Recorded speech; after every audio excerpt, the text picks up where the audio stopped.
ਚਾਚਾ ਤੁਸੀਂ ਕਦੀ ਸੁਣਿਆ ਹੀ ਨਹੀਂ ਕਿ ਹਾਲਾਤ ਇੰਨੇ ਖਰਾਬ ਹੋ ਗਏ ਨੇ ਘਰ, ਪਤਾ ਹੀ ਕੋਈ ਨਹੀਂ ਬਸ ਸੁਣਨਾ ਕਿ ਬਸ ਡਾਂਟ ਡਪਟ ਕਰਦੇ ਰਹੀਦਾ ਸੀਗਾ, ਲੇਕਿਨ ਮੰਨਣਾ ਤੇ ਅਗਲੇ ਦੀ ਗੱਲ ਹੈ ਨਾ। ਚਾਚਾ ਇਹ ਮੁੰਡਾ ਅਦੀਲ ਜਿਹੜਾ ਹੈ ਘਰ ਵਿੱਚ ਕੋਈ ਰਾਸ਼ਨ ਰੂਸ਼ਨ ਪਾਉਂਦਾ ਸੀ, ਕੋਈ ਮਹੀਨੇ ਦਾ ਖਰਚਾ ਦਿੰਦਾ ਸੀ, ਪੈਸੇ ਦਿੰਦਾ ਸੀ, ਕੀ ਵਜ੍ਹਾ ਸੀ? ਕੋਈ ਐਡੇ ਖਾਸ ਨਹੀਂ ਸੀ ਦਿੰਦਾ। ਵਿਆਹਿਆ ਵਰਿਆ ਤੇ ਸੀ? ਨਹੀਂ, ਗੈਰ ਸ਼ਾਦੀशुदा। ਗੈਰ ਸ਼ਾਦੀशुदा ਕੋਈ ਰਿਸ਼ਤਾ ਵੀ ਹਾਲੀ ਕੋਈ ਨਹੀਂ ਹੋਇਆ ਸੀ? ਨਹੀਂ ਨਹੀਂ ਹਾਂ ਨਹੀਂ ਹਾਲੀ ਕੋਈ ਗੱਲਬਾਤ ਕੋਈ ਨਹੀਂ। ਤੇ ਇਹ ਜਿਹੜੀ ਬੱਚੀਆਂ ਨੇ ਇਹਨਾਂ ਦੇ ਕੋਈ ਰਿਸ਼ਤੇ ਮਿਸ਼ਤੇ ਹੋਏ ਸਨ? ਨਹੀਂ, ਇਹ ਵੀ ਕੁਆਰੀਆਂ ਸੀ, ਕੋਈ ਰਿਸ਼ਤਾ ਨਹੀਂ ਸੀ ਹੋਇਆ। ਜਿਹੜੀ ਬੱਚੀਆਂ ਦੀ ਸ਼ਾਦੀਆਂ ਹੋਈਆਂ ਇਹਨੂੰ ਆਪਦੇ ਆਪਦੇ ਘਰ ਵਾਲੀਆਂ? ਉਹ ਆਪਦੇ ਘਰ ਵਾਲੀਆਂ। ਤੇ ਚਾਚਾ ਮੋਬਾਈਲ ਦੀ ਬਲਾ ਘਰ ਬੜੀ ਕਦੋਂ ਸੀ? ਇਹ ਮੋਬਾਈਲ ਵਾਲੀ ਬਲਾ ਆਈ ਕਦੋਂ ਘਰ? ਇਹ ਤੇ ਫਿਰ ਕਾਫੀ ਮਤਲਬ ਕਿ ਵੀ ਅਸੀਂ ਇਹ ਲੈ ਕੇ ਤੇ ਆਪ ਹੀ ਦਿੱਤੇ ਸੀ? ਮੇਰੀ ਗੱਲ ਅਸੀਂ ਮੋਬਾਈਲ ਖਰੀਦਦੇ ਆ, ਹੁਣ ਘਰ ਵੀ ਤਾਂ ਰਾਬਤਾ ਕਰਨ ਲਈ ਦੇਣਾ ਹੀ ਹੈ ਨਾ। ਕੋਈ ਸਬਜ਼ੀ ਦੀ ਜ਼ਰੂਰਤ, ਕੋਈ ਮਹਿਮਾਨ ਆ ਗਿਆ, ਕੋਈ ਚਾਹ ਪਾਣੀ, तो फिर राबता करना कि फलाना मेहमान आया या हांडी पकानी है, जल्दी हांडी पका दो। मजबूरी है देना, मजबूरी है, उस बार गुजारा नहीं है, गल ही नहीं हो सके। No no no. ते उसे फोन ते टिकटॉक बनदे सन? 2 साल तो बच्चियां टिकटॉक बना रही हैं उधर। 2 साल तो नहीं, बस ठीक है। बहरहाल बनाउंदियां सीगियां, भाई ने मना कीता, नहीं हटियां। कोई 8-10 वारी मना कीता, नहीं हटियां। फिर गैरज च आके ना उसने एक कदम उठाया। ਤੁਸੀਂ ਮੁਤਮਈਨ ਹੋ ਕਿਸ ਚੀਜ਼ ਤੇ? ਇਸ ਵਾਕਿਆ ਤੇ ਮੁਤਮਈਨ ਕੀ? ਮੁੰਡੇ ਕੋਲ ਰਾਹ ਕੋਈ ਨਹੀਂ ਸੀ ਹੋਰ? ਮੁੰਡੇ ਬਸ ਅੱਜ ਕੱਲ ਦੇ ਬੱਚੇ ਨਹੀਂ ਸੁਣਦੇ। ਮੁਤਮਈਨ ਕੀ ਹੋਣਾ? ਮੇਰਾ ਤੇ ਨੁਕਸਾਨ ਹੋ ਗਿਆ ਨਾ, ਬਹੁਤ ਵੱਡਾ ਨੁਕਸਾਨ ਹੋ ਗਿਆ ਚਾਚਾ। ਮੈਂ ਨੁਕਸਾਨ ਕਰਾ ਕੇ ਮੁਤਮਈਨ ਕਾਹਦਾ? ਬਹੁਤ ਮੈਂ ਨਹੀਂ ਮੁਤਮਈਨ, ਹੈ ਗਲਤ ਆ। ਤੇ ਬਕਾਇਆ ਦੂਸਰਾ ਹੈ ਕਿ ਵੀ ਪੰਜਾਬ ਪੁਲਿਸ ਨੇ ਸਾਡੇ ਨਾਲ ਬੜਾ ਅੱਛਾ ਤਾਬਨ ਕੀਤਾ, DPO ਸਾਹਿਬ ਨੇ ਬੜਾ ਅੱਛਾ ਤਾਬਨ ਕੀਤਾ ਤੇ ਸਾਡੇ ਲਈ ਸਾਨੂੰ ਕੋਈ ਮੁਸ਼ਕਲ ਨਹੀਂ ਉਹਨਾਂ ਨੇ ਸਾਡੇ ਸਾਹਮਣੇ ਖੜੀ ਕੀਤੀ। ਤੇ ਨਾ ਪੁਲਿਸ ਵਾਲਿਆਂ ਨੇ ਨਾ DPO ਸਾਹਿਬ ਨੇ ਸਾਡੇ ਨਾਲ ਕੋਈ ਬਦਤਮੀਜ਼ੀ ਕੋਈ ਨਹੀਂ ਕੀਤਾ। ਰੋਲੇ ਕੁਲੇ ਲੋਗ ਹੋ ਭਾਜੀ। ਹਾਂਜੀ, ਤੁਹਾਡੇ ਤੇ ਅਜ਼ੀਅਤ ਆਪ ਕਰ ਰਹੀ ਹੋਈ, ਅੱਲਾ ਮਾਫ। ਜੀ ਜੀ ਬਿਲਕੁਲ। ਮਿਲਤੇ ਬ੍ਰੇਕ ਕੇ ਬਾਅਦ।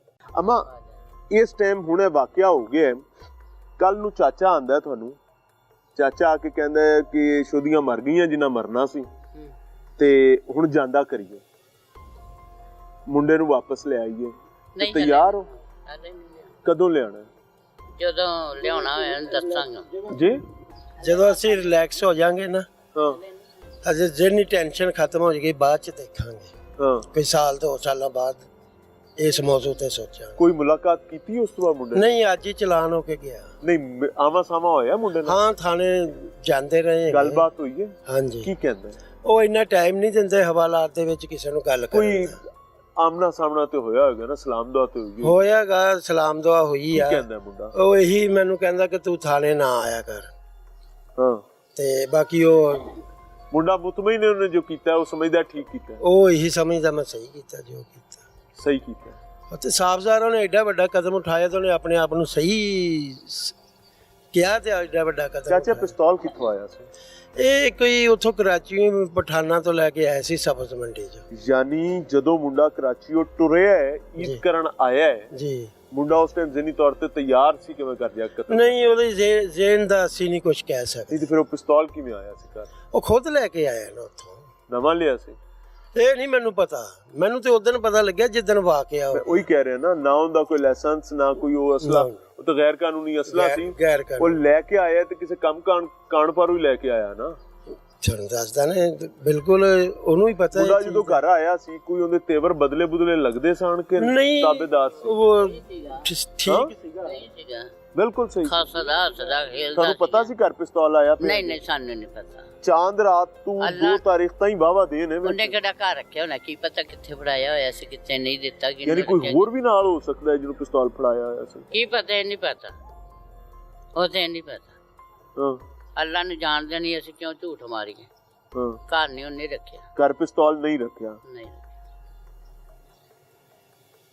माँ कह रही है कि पिस्तौल घर पर नहीं रखा, और अगर ये सच कह रही है तो इसका मतलब है कि there is someone else as well, कोई और भी है जिसके पास ये इलीगल वेपन रहा जो आला कत्ल बाद में बना, और उस आला कत्ल को किसी ने अपनी कस्टडी में तो रखा ना, क्योंकि हाजी साहब कह रहे हैं, लियाकत साहब, कि वेपन कराची से आए हैं। इस बात के मुताबिक 2 अप्रैल तक वेपन मौजूद रहा है और 2 अप्रैल को ये वेपन चला है।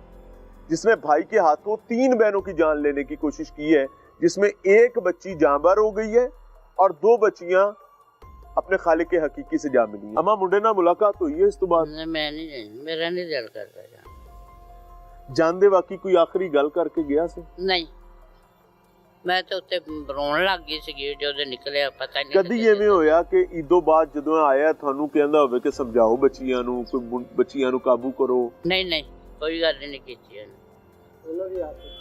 آویتی ہوئے گی کڑیاں ہاں میں I am not just going to ask any more question, میں مزید کوئی سوال نہیں کر رہا کیونکہ میں کسی کا زخم کریدنا نہیں چاہتا۔ میں آنیسٹلی بتاؤں کہ یہ جو باپ ہوتا ہے نا، یہ باہر کا پنچھی ہوتا ہے، ماں جو ہے وہ گھر کی ملکہ ہوتی ہے۔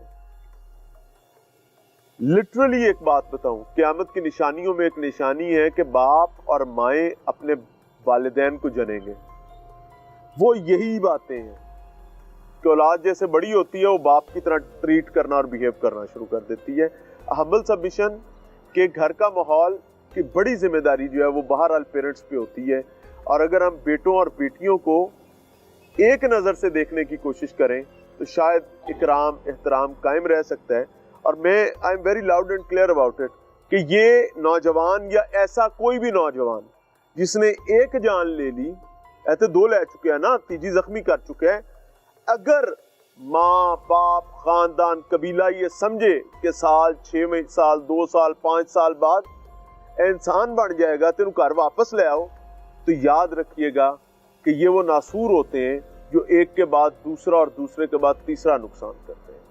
اللہ کی پناہ۔ یہ بوڑھی ماں ہے جی جو اس مقام پر یہاں برتن دھو رہی ہیں، ادھر کھانا پکا رہی ہیں، اوپر کمرے میں بچیاں ٹک ٹاک بناتی ہیں، بھائی کراچی سے آئے ہیں، یہاں پر موجود ہے، ماں بشرا اور فضا دونوں کو آواز دیتی ہے کہ تھلے آؤ تے آ کے کھانا کھا لو۔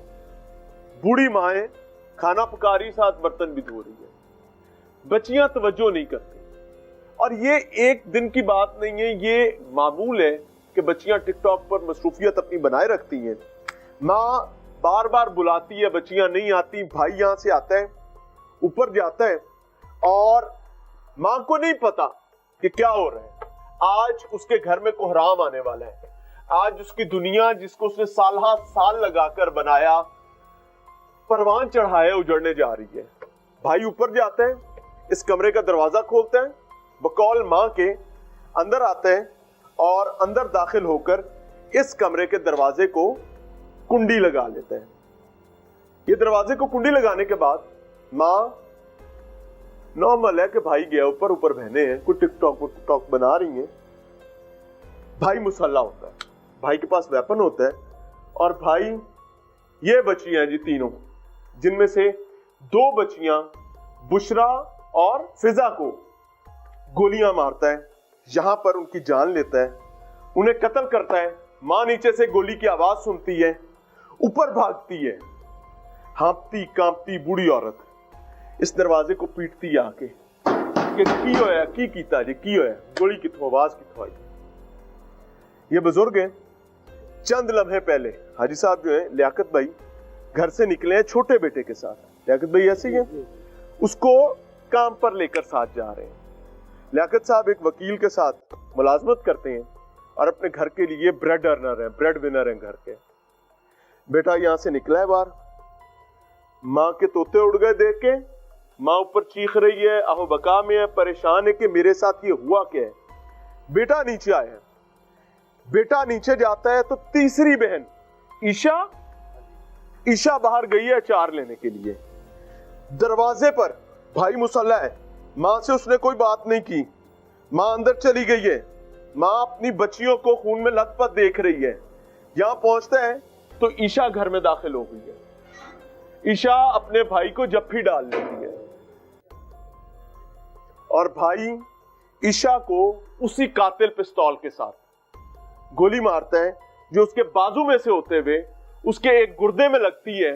اور اس وقت 2 بہنیں جو ہیں وہ اللہ کو پیاری ہو چکی ہیں، اور تیسری بہن چھوٹی بہن عشا جو ہے وہ اس وقت ساہیوال میں اپنی زندگی اور موت کی جنگ لڑ رہی ہے۔